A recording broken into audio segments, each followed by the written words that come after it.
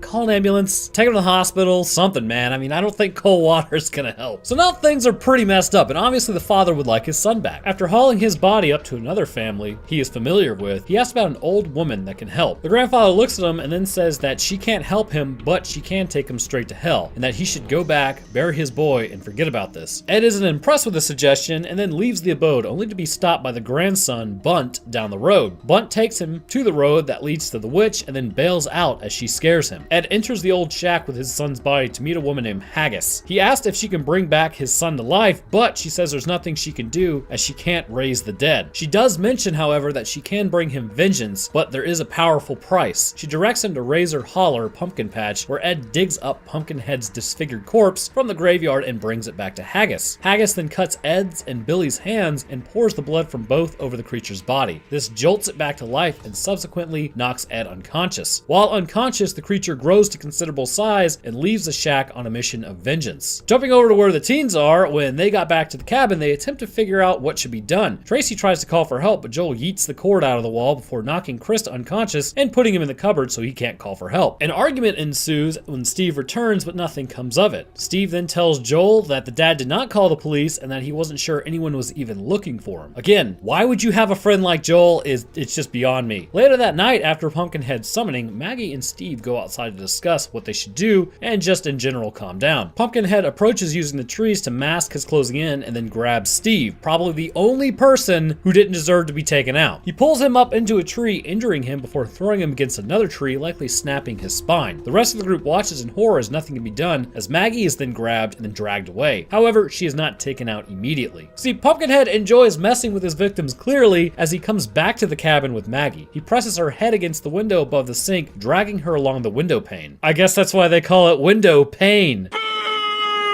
She appears to still be alive at this point, but then she is bashed through the window and has a large piece of glass slice open her abdomen. Given the amount of blood that pours through, I'm gonna go ahead and say that this was an abdominal aorta slice from the broken glass. Pumpkinhead then proceeds to enter the cabin on the other side and approach Kim, who fainted after seeing Maggie slammed against the window. Joel attempts to attack the creature, but instead has his arm grabbed and twisted. Pumpkinhead looks at him again, and like I said, he likes to mess with his victims, so he throws him and then grabs Kim by the head, pulling her outside. Once outside, he drags her up a large tree and then drops her onto a boulder far below, also breaking her spine in the process. At this point, the teens all take off and ask the locals for help. They attempt to steal a truck and escape, but the owner comes out and threatens them, telling them to leave and that they are marked. After a short exchange, Pumpkinhead arrives, which scares the owner of the truck away. Ed arrives and takes a shot at the beast, which it falls backwards. Assuming it's met its end, Joel approaches it, saying it's dead, as it grabs his leg. He attempts to fire at it, but it grabs the rifle and then pierces him through the abdomen and holds him up in the air. Like I said, good riddance to that point. Ed tries to take another shot at it, but the truck owner's dog bites him on the arm, which injures the creature as well, showing that they are linked, which is also shown when Ed can feel his victim's pain and suffering at the hands of Pumpkinhead as well. The remaining teenagers, Chris and Tracy, take off. Bunt arrives to help them and takes them to an abandoned church. Because it is hallowed ground, it slows the creature as it's not exactly naturally occurring. The creature still walks in though and destroys anything holy it can find before moving on with this tracking down of the teens. The teens come back to find their vehicles completely destroyed, showing the absolute powerhouse that this creature is. However, interestingly, the motorcycle appears to be perfectly fine, almost set up. Oh wait, it's not fine. The creature has purposely set up the bike but removed the gears and chains so it would not move. It descended silently next to Chris as he got the bike started and picked him up along with the bike. It threw him against a tree and presumably ended him in the process or severely injured him at minimum. Pumpkinhead then drags his body back to Harley's house, house where Ed, Tracy, and Bunt take shelter. While in Ed's house,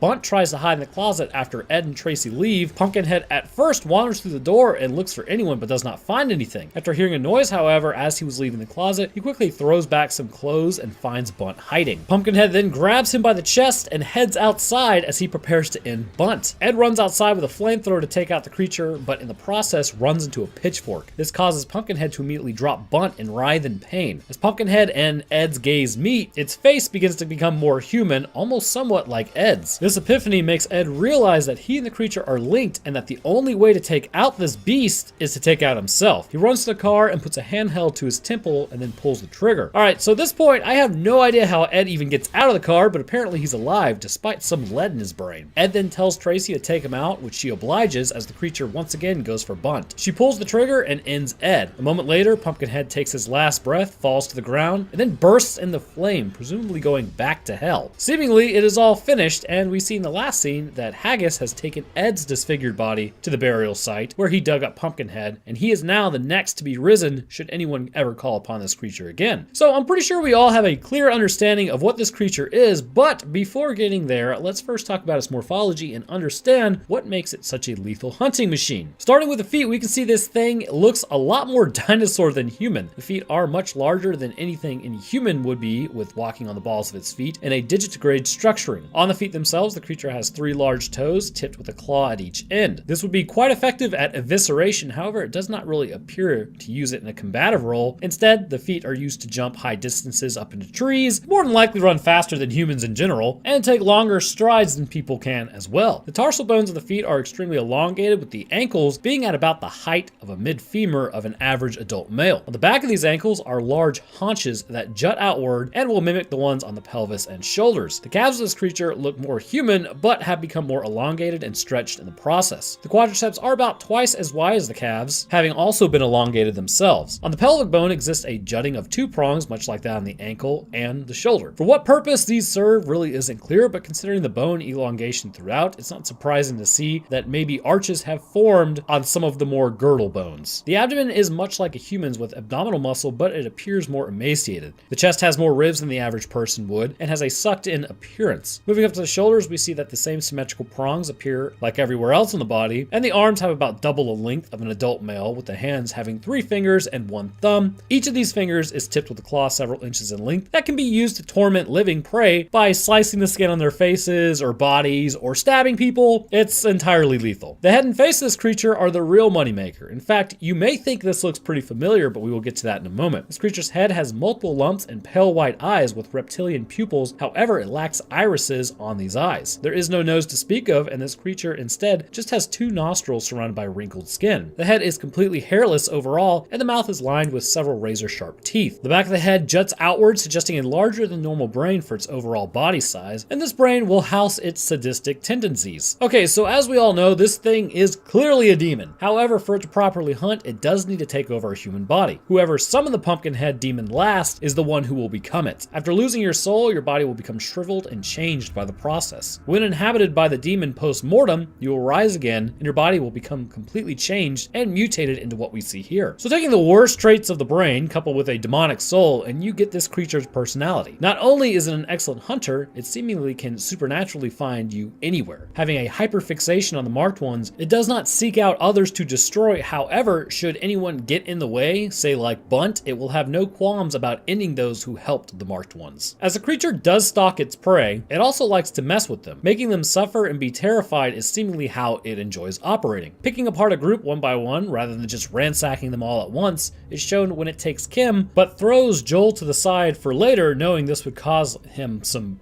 pretty bad mental anguish. But this mental anguish is also passed along not to Pumpkinhead, but to its conjurer. But how can you cause anguish without the ability to back it up? When going against humans, it's clear this thing is much stronger than anything that it originated from, which is humans. We see clearly it is able to flip cars and tear them apart, so it's easily able to throw people around like rag dolls, as well as pull them up into trees straight up and then drop them. But more to the point, this creature is highly intelligent. This isn't just some animal with raw power. Because of the massive brain case, it's able to think and plan. Seeing as it left the motorcycle, this was a trap set to attract its prey, and again, inflict more turmoil when it jumps down and throws Chris, which also lets any survivors know that it can think, and it's probably smarter. So I did this this with the Jeepers Creepers thing, and I kind of enjoyed it, and I enjoyed reading the comments, so here's some critical thinking for you. How do you stop this thing? Well, seeing as this creature is a demon based on the summoning of a witch and bound with blood spells, you're pretty much totally screwed, my guy. It does appear that churches and holy objects will cause it some pause in motion, and it may be that since that church was abandoned, and even with it being hallowed ground, it had been a while, so it was able to tread there for that reason, your only real option would be to try to trap this thing. While incredibly strong, the creature does not appear to have infinite strength, and as a result, materials can be used to contain it. If it were possibly contained within a holy area, this may further weaken it, allowing it to be contained, but I'm gonna tell you, the odds are not in your favor on that one. The only other way is maybe you might be able to outlive this thing, but it would also ruin your life in the process. Should you take out the conjurer before the creature gets to you, then that would technically stop it, and since the conjurer is human, that's likely an easier route to go. However, the lore states that should this creature ever arise again, the first thing it does is eliminate old targets. That would mean you would constantly have to be looking over your shoulder for as long as you live if anyone ever raised this thing again.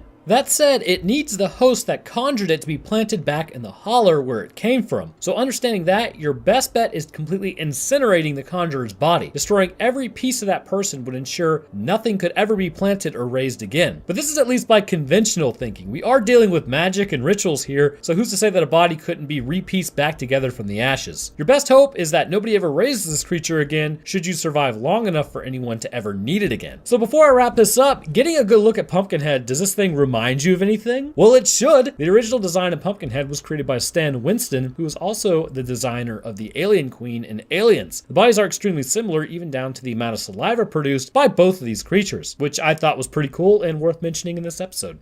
Polar nights are not something to be taken lightly. And the uppermost latitudes along with the deepest latitudes are on the Arctic and Antarctic circles for around 1 month a year and even longer in some other areas, getting up to 6 months a year. This night is continuous and unbroken. The day recedes and the area is plunged into darkness, leading to a whole host of issues for humans such as depression, alcoholism, increased violence, and just a general feeling of malaise and fatigue as your meat suits are not getting any nutrients from the sun such as vitamin D. However, with all the wildlife and dangerous animals in these regions, one particular predator would be one that nobody really saw coming and would absolutely 100% benefit from these conditions. Way up in Alaska, on the cusp of the end of human habitation where few cities lie further north, is the town of Barrow, Alaska. Approaching its own month-long night, the town becomes besieged by bloodthirsty vampires infected with a virus that makes them almost completely invulnerable to all forms of defenses the town had at its disposal. So clearly today we'll be talking about the movie 30 Days of Night, as well as what these vampires are and ultimately what was the fate of the town. And since it's spooky month, what apropos timing! Alright, so you know the drill. Up on screen there'll be a timestamp that you can jump to, and that'll take you to the point where we actually talk about the virus and see what it has done to the human form. But for everyone else, let's get to a summary of the movie, because apparently this movie wasn't really that well received, so who knows, you might not have actually seen it. So we open up on the town of Barrow, Alaska. This small town located around the 71st north latitude line is quite active as people are beginning to get things together. Every year, roughly 300 to 400 people of the original 530 inhabitants pick up and move further south to Fairbanks or even further south to escape the darkness of the month. Usually going off without a hitch, this time will be different. Just offshore, a large ship is seen to have been stranded or destroyed. There does not appear to be any life left on the boat, and instead, only one man can be seen rowing from the wreckage. The town continues to prepare for the coming darkness as a stranger from the boat makes his way into town. Once there, he begins to sabotage the town and its ability to communicate. Phones are stolen, which are noticed by the sheriff, and then they are all burned outside. Later, the sled dogs are also taken out to prevent anyone from leaving in any capacity apart from walking and then freezing in the wilderness. As Sheriff Eben Olson investigates these crimes, he begins to become suspicious that there is someone amongst them that doesn't belong. He's told it's really just stacked up to teenagers pulling a prank, but with all the other strange things happening in town, he isn't so sure that's the case. As he continues with his investigation, the sheriff's estranged wife, who was planning to leave the town, ends up missing her flight out of there after a tractor runs into her truck when it loses control and the brakes seize up. Missing the plane means that she's gonna have to stay in town just like everyone else and face the oncoming onslaught. As night begins to fall, the sheriff runs across a stranger who had earlier been sabotaging the entire town. And with his work seemingly completed, he goes to the diner to get some food. After grabbing a waitress's arm, the sheriff tries to de-escalate the situation, but things begin to seem like they're going to get a little more violent after the sheriff begins to question the man. Having not seen a plane or a sled or a boat or anything come in or fly overhead, the sheriff connects that this stranger may be responsible for what has been going on, seeing as he just randomly appeared with no warning or sightings of his arrival. The stranger then gets up to attack the sheriff, but then gets a handheld pressed against the back of his skull as it's the sheriff's estranged wife, Stella, subduing the stranger. As the stranger is then put into a jail cell, he begins to taunt Eben, Stella, and Eben's brother Jake, as well as the grandmother. He begins to let them know that their end is coming, and that there's really not much they can do to stop it. Believing him to just be insane, they tell him to pretty much shut his mouth, but the stranger would in turn be quite correct. Shortly after putting him in the jail cell, 3 co-workers are deciding where to go so that they can rage, because their shifts are now over. They walk outside discussing where to open their 5th when the vampires begin to attack the town, starting with the telecommunications center and power supply area. Quickly ending them as the woman runs off to likely meet her end shortly after, they plunge the town into complete darkness and cut it off from the outside world entirely. This would obviously raise some suspicion as to what's happening, so the sheriff loads up with his estranged wife, then heads out to the plant to see what's going on. As he approaches the plant, it is completely dark and there is no movement from anyone. As he begins to inspect the plant, he finds that one of the workers' head has been stuck through onto a pike. Racing back towards the town with Stella, he gets on the loudspeaker and begins telling everyone they need to go back to their houses, lock their doors, and arm themselves with whatever they have. This would do very little ultimately, as the warning came too late and the tools were not powerful enough to stop these creatures. At this point, the attack is in full swing. We learn that the alpha vampire's name is Marlowe. They appear to speak some language that utilizes their throat more than their tongues, and as a result, it appears quite guttural. As they begin their attack, it is all-out chaos in the streets, with people falling left, right, and center and others running and gunning. There's no defense to any success. Most of the townsfolk fall in the initial attack and then are just left out on the streets. Some of the vampires are ended with crack shots to the head, but anything less of that just makes them angry. It is discovered that the sheriff's grandmother has fallen in the attack after Eben heads back to the station to check on everyone, but prior to this, those that were still left alive after the beginning phases of the attack all meet in the diner to discuss what they should do about their current predicament. While this is happening, Stella and Eben are attacked while their SUV is then flipped, but they are ultimately saved by the snowplow driver from earlier. Going back to the diner, they all decide that they should hide in a local house whose owner left earlier that day. There's an attic space that you would never know was there from the outside, and it seems like that would be their best bet. Meanwhile, in the station, it comes out that the stranger is the reason for all of this. He was tasked with searching out towns after the ship was attacked and allowed to live as a result, but we will find out this isn't a permanent situation for any human. Believing that Marlowe would actually turn him into a vampire, he entered Barrow and they tracked his scent. After being placed in the cell of the station, Marlowe finds him and thanks him for doing what he was told to do, and then proceeds to snap his neck. So the lesson here is, don't make deals with the monsters. Live human and meet your end as human, because humanity number one. After this, we learn that nobody will be turned in the town. Instead, it is really just a meat packing plant. Everyone will be drained and no new vampires will be joining the band. He orders that after they are done, they will destroy everything to ensure that humanity continues to believe the vampires are just a bad dream made up by primitive man and nothing more. After about a week's time, the vampires begin changing tactics to draw out any remaining survivors. A lone survivor is then sent out into the streets to be used as bait. She walks the streets calling for help as the vampires move along rooftops looking for any movement. Eben wants to go out and help her, but after finding John in the crawl space underneath a building, he becomes entangled with that. The woman was not successful in finding any people, so she is ended after a group toys with her first. As Eben attempts to help John, it becomes clear that he has been infected and is now a vampire. John appears to attempt to hold back even though he is actually fully transformed, and this is really largely unsuccessful, but it does slow him down a little bit. To the fortune of Eben, John gets tangled up in a swing set, which then gives Eben the upper hand as he is able to separate John's head from his shoulders. He learns at this point that the only way to get rid of a vampire is just to straight up behead them. After this event, Wilson and his senile father, who are also hiding up in the attic, decide to leave, to which they end up meeting their end out there with the vampires. This only further confirms to the vampires that others are still in hiding and are still very much so alive. In their search for these survivors, they end up finding that John has turned and was ended, designating that one human in particular is continuing to fight. As weather moves in, a blizzard whips up and creates a whiteout condition. Now typically the vampires have increased senses of hearing, smell, and sight. However, with these conditions, all these increased abilities actually turn against them, making them worse off. Utilizing this, the group moves to the general store where a child has been turned, and then she attacks the group and wounds one of them. It takes 3 adults to pin her to the wall where Jake ends her. Unfortunately for the group, the whiteout at this point ends, exposing them, and they aren't able to make it back to the attic. Evan decides that everyone should probably make a break for the police station, and he will provide a diversion by going off to his grandmother's house to get an ultraviolet lighting system. As he makes his way to the house, he is able to get the generator going, but the vampires are hot on his tail. He gets the UV light ready to rock as Marlowe's mate bursts through the door. He uses the UV light on her and she reels backwards and it burns her to disfigurement. Marlowe then bends down next to Iris and takes her out with a bite to the neck to put her out of her misery. So as you may guess, this makes Marlowe just a tad bit upset, and he has now identified who is actually fighting the vampires successfully. As Eben runs out of the house, he is further pursued by these vampires, almost being overtaken. Bo then arrives with a backhoe and begins running through them with the tiller on the front. This causes enough damage to many of the vampires to actually end them in the process. Ultimately though, he would crash into the hotel, and as he exits the tractor, he would attempt to end himself via dynamite after lighting a case with a road flare, but ends up surviving the blast. Marlowe then gets him and drags him out and digs his shoe into his head, cracking likely the cheekbone, weakening the skull before bringing his foot down on it a second time, completely crushing Bo's skull in the process. This, however, was successful in giving Eben enough time to make it back to the police station, where he meets up with the remaining survivors. After arriving, Carter sort of launches into a monologue and tells the group of how his children and wife are now gone. Being clearly turned, he mentions how they are waiting for him on the other side and how he doesn't want to live forever. It becomes clear in this monologue that his teeth are much sharper than normal, as the rest of the group begins to realize that he is actually turned. Requesting to see them in the afterlife with his last shred of humanity, Eben takes him into the back room and separates the old thinking case from the meat suit, hopefully sending him to see that family. 2 more weeks pass, and in that time, they manage to find the deputy, Billy Kitka. They signal to him across the street with a flashlight and then go out to meet him. Billy explains that during the initial attacks, they took out his wife and kids as well, and his handheld ended up jamming as he tried to take himself out of the game. Since then, he's been hiding underneath the house. They take him back to the station, where they actually learn that others made it to the power station, which controls the oil pipeline and appears to be the only structure that has any power. Eben, Stella, and Billy all sneak towards the plant as a new place to stay safe. While doing so, however, they spot a figure walking down the road covered in blood. A young girl appears to be used as bait and is being stalked by the vampire Zuriel. Seeing as it's a child, Stella runs out and grabs her and brings her back, to which Zuriel sees. Eben and Billy attempt to distract the vamp while Stella gets the girl to safety. Ultimately, they are separated, but then both make it inside of the plant, with Billy being followed by a vampire. As Eben enters, he's happy to see that the other survivors did in fact make it into the plant. However, this is short-lived. The vampire attacks Billy and bites into his neck. This infects and dazes him in the process, making him for easy prey. The vampire then turns to attack Eben, but Billy gets up and knocks the vampire into the shredder, which actually, shredder beats everything. No head separation required. When Billy threw the vampire in though, his arm got caught in the gears and it's a stump. Eben attempts to help but is pushed off as Billy's screams become less and less human. As the vampire shrieks take over, Eben is forced to take out Billy with an axe. At this point, with sunrise only a few hours away, the vampires decide it's time to take out the town entirely. They slice open the oil pipeline and let the contents begin flooding the town. They then light the oil ablaze to cover their tracks and preserve their secret. However, during this, Stella radios to Eben to tell him that she and the young girl are hiding underneath an abandoned truck across the street and that the flames are heading towards them. If they stay, they will be burned alive. If they run, the vampires will run them down and take them out. Eben realizes that he cannot beat the vampire alpha with normal human strength, so he injects Billy's blood into his radial artery. Watching the blood travel up his artery, he quickly changes as the infection has a direct route in. Overriding the hunger, he approaches Marlowe to fight. A direct challenge to the alpha causes the other vamps to back down and watch what happens. Marlowe addresses Eben as the one who fights, and then they begin to brawl. After a vicious battle, Eben is then thrown to the side with Marlowe charging him. Utilizing his super strength, Eben then punches through the open mouth of Marlowe and straight out the back of his head, ending him in the process. With no time to spare and the group now leaderless, the other vampires disperse quickly. Eben and Stella are seen after watching the sunrise together. As it does, Eben begins to burn. Stella holds him while his skin turns to ash, which looks just, ow, incredibly painful. Eventually the UV light does its work as Eben is turned to ashes mostly and then ended. Okay, so this is a long one, but this movie was pretty lit and had a lot going on. So now that we have an idea of what's happening, we can kind of work out what's going on with these vampires. So there's usually 2 lines of thoughts with vampires. It's either a disease or it's supernatural. But it can be seen clearly with these creatures in particular that this is much more of a disease profile than that of some crazy unexplainable link. Although with that said, there are some things about these vampires that may point to either something we don't yet understand as a species, or it could be supernatural. The vampires from 30 Days of Night are not your standard vampire. They do possess all the standard traits of vampires, such as the added benefits that mean they easily outclass humans. The first is your standard super strength. Upon infection, it does not take long for these creatures to easily overpower others. Even children can take several adults to subdue them, which would mean that the young girl that we see in the store likely had the full strength of a full-grown man. This scales upwards as well, so a full-grown vampire man would be stronger than probably just several human men. The vampires also have an added ability that they can just straight up resist the cold like you wouldn't believe. In Barrow, Alaska during the winter, in the middle of a polar night, it can easily get down to negative 20 degrees Fahrenheit or negative 29 degrees Celsius. This would be enough to freeze a human in a matter of hours, like literally freeze them, or at minimum induce hypothermia inside of an hour. The vampires, however, do not seem to notice. Wearing regular clothing, their bodies continue to operate as if they were at room temperature. And we will actually actually get at why this is a possibility here shortly. But not only do they have the ability to withstand cold, but their body durability is off the charts. Able to take rounds to organs, presumably this would be healed, seeing as they are infected and not so much undead. Another ability is increased sense of sight, smell, and hearing. These creatures are essentially the perfect hunting machines. They can track humans, even tracking the stranger's movement during the day by following his scent in the snow at night for presumably miles, until they eventually reach Barrow, Alaska. But now we start getting into the more strange adaptations associated with vamps. Each vampire is inexplicably linked to the alpha. Usually this is seen through the vampiric screeches or the gestures that the alpha will do, and this will allow like attacks or basically let other vampires know what's kind of going on. However, it is confirmed in lore that this appears to be almost telepathic, and there is a link between the alpha and the group member. This would seem to suggest a few possibilities that does not have to be connected to neural connections, but could more likely be related to pheromones and body language. Pheromones may be more of a natural impulsion that allows the leader with the strongest pheromones to dominate a group of vampires and subject them to his will. However, this would have a limited range, but body language and gesturing seems to be much more in line with what we see in the first movie. Another strange ability seems to be teleportation of the vampires. Able to do short distances, again, I would have to ask, is this really teleportation? Basically, have you ever seen a spider jump before, like one of those really small spiders? It almost appears as though it moves instantly. It's not really so much teleporting as it's just movement so fast it's outside of human perception. Now, are the vampires really teleporting or just moving so quickly it's outside of human perception? I would say you be the judge on that one. And the last and final ability of the vampires is apparent immortality. The creatures we see attacking Barrow have been around since humans apparently huddled around fires talking about what was out in the darkness. This immortality isn't true immortality, however, as the body can most definitely be destroyed and they will meet their end should this happen. So with a quick rundown of abilities, what makes each of these apparently possible? Well, as we know for certain, this is a disease, likely a fast-acting virus more so than a supernatural corruption. A pretty good indicator of this is that someone has to be bit or scratched, and depending on where and when it happened and how much exposure, this person will turn accordingly. So after John's exposure, he apparently stayed under that house for quite a while before turning. Likely he was scratched and a small amount of the virus was transferred. However, when Billy was bit on the neck, this turned him quickly, having a close access to the brain. When Ebbett injected himself, this was also a similar path as like being bit in the neck, and this goes straight for the brain and infecting the body quickly, allowing him to turn quickly as a result. The virus does appear to affect every cell in the body and would likely induce structural changes within the brain as well, which isn't so surprising due to the impact it has on a cellular level, and this all goes back to neurons. Post-infection, it's clear that these would be heavily impacted. First, concerning muscular strength, the neural firing would likely be stronger and incorporate more muscle strands. As a result, this would lead to an increased strength that we see in these vampires. However, with increased muscle strength, this would also mean that the repair mechanisms would need to be better to repair damaged muscle. After all, you were human. It would be clear that the virus would need to have an ability to affect the metabolic pathways of the body as well as the mitotic abilities and gene repair mechanisms. Going down to a genetic level, likely these genes are inserted from the virus, and this would code for better protein reading mechanisms and repair of the genes of the cell. With this better repair, cancers wouldn't develop due to gene errors, which would be quite necessary for the process of increased mitosis. With damage to the muscle from the strength and likely the speed that seems like teleportation, cellular division would need to be ramped up to 11. With this constant division and cells to keep the body in working order, any mistake in cellular division would likely cause this creature to devolve into a cancerous mass. As a result, starting with a solid foundation allows them to exist and continuing to survive for millennia, because as we see, their bodies don't physically age from the day they're turned, likely not only repairing the genes but also adding telomeres and junk DNA to kind of keep the vampire the same age as it was when it was turned, so this is why they don't degrade or even reverse their aging, sort of like a snapshot of their DNA permanently from that point on. This is backed up by two reasons. The increased metabolism would produce a lot of heat. This may be why these creatures prefer to stalk the northern latitudes, as their heat internally produced is balanced out by the frigid cold around them. This is why they can walk around with little to no issue, not even acknowledging the cold, whereas humans would freeze solid. However, the laws of thermodynamics still do exist. We see that the vampires have their skin appear ashen and gray, almost like someone who is frozen or experiencing hypothermia. In humans, this lack of blood flow and eventual cooling of their internal temp would lead to RN. In vamps, however, their internal temperature is more than enough to keep them functional and alive. However, the skin is still very much so exposed to extreme temperatures, and the cells are still dividing to produce heat, but is pulled away quicker than it is replenished, at least on the surface. This makes them appear gray, as blood flow is likely very limited near the top levels of the skin. The mitotic ability hypothesis also works, considering that these creatures are not truly immortal. The body, if damaged enough, can be overwhelmed, and they can be ended, meaning that a chemical reaction, much like with us, is what's keeping them alive, not some mystical force. Able to heal from wounds from a handheld, the brain being destroyed, however, or even separated from the body will end them on the spot. And speaking of brain, let's talk about the possible physical structure changes. Now, it's entirely possible, as mentioned before, that the body may be producing pheromones as a means of communication that with the heightened senses of the vamps, they are able to pick up and be influenced by, something humans aren't really persuaded by. However, there is something called mirror neurons. For longtime watchers of this channel, this may sound familiar, but for those who haven't heard of this before, what is something humanity doesn't understand? I mean, really, we have since the old days stacked up something that we didn't understand, and we just called it magic. I mean, spontaneous generation wasn't disproven until the mid-19th century, and now it seems laughable to assume that something comes from nothing. We had no idea about bacteria or viruses, we just believed the gods were making us ill, or it was bad blood. Well, what about the idea of telepathy, or even that our minds could influence the world around us? Okay, so we're gonna get a little out there, but there were experiments done that did show that placing a person next to an RNG and then told to think about a specific number would cause that number to appear more often than not. Pretty interesting, but the idea is traced back to something called a mirror neuron, located in the premotor cortex as well as the inferior parietal cortex and primary somatosensory cortex. These are known to light up after imaging scans are done when apparently trying to communicate via thinking rather than talking, at least in certain individuals. Anyway, the moral of the story is we have no clue what the brain is capable of or alterations to what parts could in theory change behavior entirely and communication. Well, this virus in particular, it would seem that it's likely that this would affect the mirror neurons, potentially making them capable of telepathic communication. Also, just so you know, I'll link the RNG experiment in the description. It's a pretty interesting read. It gets a little out there though. It's CIA, so that, you know, you should probably know what you're expecting there. So I know you guys think I forgot, didn't you? Let's discuss for a moment why it is that the vampires turned to ash, as in Eben's case. Seems pretty odd, doesn't it? Well, not if you look at it at a cellular level. One of the things humans need to survive that we get for free all the time, at least during the day, is vitamin D. And this is provided by a chemical reaction after coming into contact with the sun. Find it a little strange that vampires avoid the sun at all costs? Well, as it turns out, vitamin D has antiviral properties just in its existence. Not only does it bolster the immune system, but it seems to naturally cause issue for viruses. So here's what I believe is going on. The bodies of vampires are naturally low or completely depleted of vitamin D, and that's why they stay out of the light, to keep that level low. This allows the virus to flourish within them pretty much unchecked. However, upon coming into contact with the sunlight, vitamin D begins to be being produced because the cells are still cells as they were once fully human. This chemical reaction affects the RNA within the cell transmitted by the virus. Upon this issue arising, the cell undergoes some severe issues. Perhaps the metabolic pathway becomes unchecked due to damages to the virus RNA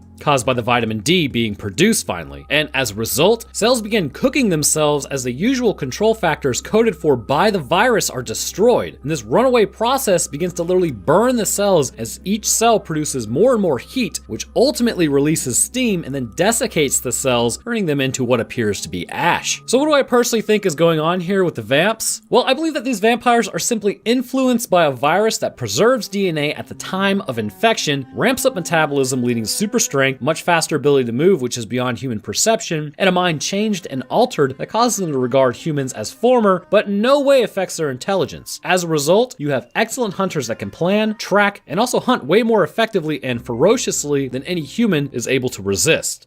Human potential. Has it been reached? No. Can we push our meat suits further? Absolutely we can. On average, every day, you only access roughly 30 to 50% of your strength and stamina due to limiting mechanisms within the brain that stop us from damaging ourselves due to exertion. Of that accessible strength, say things like when we go to the gym, if you lack mental fortitude, your brain will get tired long before your body does. What about in other areas? How about lifespan, for instance? Once upon a time, we assumed largely that those that lived to 60 were an anomaly, and the average age of demise was around your late 30s, early 40s, and if you go even further back in time, it was earlier than that. So obviously, there is room for improvement concerning our body's function, undergoing mitosis, combating diseases, recovering from exertion, and in general, our life can get more efficient. To solve these issues, a small group of doctors within Australia devised a test that would be used on an unsuspecting neighborhood as well as their own employees to begin using a mystery supplement that would affect the cells of people, unlocking their true potential. However, you saw the title of this video and it has the word body melt in it, and that's exactly what would happen to those that were actually lucky. Others would fare much worse. So today we'll be discussing what exactly happened, what is this mystery supplement, and what would ultimately happen to the human form when exposed to this Vimuville dietary supplement. So you know the drill at this point. Up on screen you'll see a timestamp. Head there if you want to bypass this movie, but I will say it's from the tail end of 1993, so even the clothing alone is worth watching the summary for. For those of you that do stay, I gotta tell you, this is one of the weirdest movies I have ever seen in my life. I'm actually a little concerned about Australia as a whole. Should we be like checking up on them for their mental well-being? Then again, it's 40 degrees Celsius and everything there is trying to take them out, so I guess that would probably artistically influence me as well. Anyways, let's get to it. We open up with a few doctors getting frisky. I've learned recently that you gotta censor everything for this platform, so sorry about that, y'all can't see the goods. But while the guy lays on the couch apparently on something, the female doctor who also heads distribution and sales branch for this concoction injects him with a liquid. Her words state that this is enough to put down about 20 rabid Rottweilers, so he won't make it till morning. The man eventually gets up and leaves the office after pulling information on where the test subjects are living. Upon doing so, he exits the facility, then burns his ID cards to erase all evidence of him being an employee there, because, I mean, come on, it's 1993, it's not like computer files were really that reliable back then, I think. Anyways, he gets in his car and then sets off to warn those unwilling participants of what has arrived in their mailboxes. Getting to the actual town of Holmesville, a Melbourne sub, he stops at a gas station to go inside and get detergent of all things. This will be discussed later as to why he did this, but after chugging the detergent, this isn't an ideal situation and he exits the gas station and gets shakily into his car. Wounds begin to open up on his neck as he is pursued by officers for his crazy driving that he is doing. He makes it to the actual neighborhood where he would ultimately meet his end via tentacles that have formed within his thoracic cavity, and it appears as though they have moved up through the trachea and out of the mouth. So the whole detergent thing was actually, if you didn't know, the reason the Tide Pod challenge was stupid and entirely dangerous is something that is that basic can actually just straight up melt your cells. So he was essentially trying to keep the tentacles at bay by melting them. But anyways, they end up just choking him before he can warn anybody what's in their mailbox, and the test continues as planned. As the cops rope off the area, the neighborhood begins its day after people getting an eyeful of the dude out front. One man opens up a free packet of Vimuville and pours it into a glass and then drinks it. Fast forward, things aren't looking so hot for Paul. Oh, and I think I should mention this before going forward. Imagine this movie is a lot like VHS if you've seen that. There's an overarching plot with many subplots scattered throughout. It kind of shows the effects of the vitamins, which is fantastic because it gives us evidence as to what it's actually doing. Okay, so anyways, Paul heads out to the airport for reasons where clearly he seems to be off his A game. Two teens in front of him assume that he's on something as he continues to zone out, and he looks over at a woman. As he does, a beam of light envelops her. Later, as he drinks his coffee, a disfigured woman sits across from him, at least that's what he sees, and then she begins to talk about how it rains too much in Sydney. She says she needs a place to stay, and then he obliges as she disappears. While this is happening, the two college students known as Sal and Gino are heading to a resort where they are promised to get paid for certain donations. Pretty pumped about the idea, they take off in the car after having presumably taken the vitamins as well. While driving, however, they would ultimately have their windshield broken off camera. As a result, they're forced to pull over at a conveniently placed mechanic who literally has a sign up for replacing windshields. They pull off into his shop and immediately begin to show signs of mental alteration. The mechanic there, with his two sons and daughter, all appear to be a little off. The mechanic himself sporting some sort of growth on the side of his face, and his children appearing quite inbred or perhaps possessing genetic deficiencies, though I will probably say it's inbred, as the mechanic mentions to his daughter to keep it in the family later. Gross. Anyhow, the two young men instantly strike up a seemingly personal friendship out of nowhere with these two inbred sons and decide to hang out with them while their windshield is getting fixed. Meanwhile, in Melbourne, Paul is beginning to largely feel the effects that something is off within his body. He ends up falling asleep on the couch in his office and then is awoken by his assistant who tells him to go home. Paul appears not to know how he got there at this point. Arriving back home, the hallucinations continued. The disfigured woman appears in the hallway and he points to the guest bedroom and says that she can sleep there. Again, this would have just been kind of like a complacency thing only brought on by the effects of this vitamin and its mental alterations. Shortly after, he lays down to go to bed and she appears, except this time she is no longer disfigured. Instead, she begins massaging his stomach, and just before reaching in and grabbing his guts, he awakens covered in sweat, clearly showing it was a dream. Back across on the way down under with the college-age students, the four boys end up taking out a kangaroo with a rock, which I'm pretty sure is borderline treason in Australia. That's a bloody outrage, it is! However, upon doing so, rather than the normal reaction of kind of contemplating the senseless demise of a creature, they all cheer. Again, this also points to them having consumed the vitamin as their brains are becoming affected. The two inbred sons take out the adrenal gland and then split it, which I do have to point this out. That's the neck. I'm not really sure what kind of kangaroo has its adrenal gland in its neck. So here's where the most prominent prominent mental impairment is displayed. The shorter of the two college students runs off with the daughter into the shed. While in there, she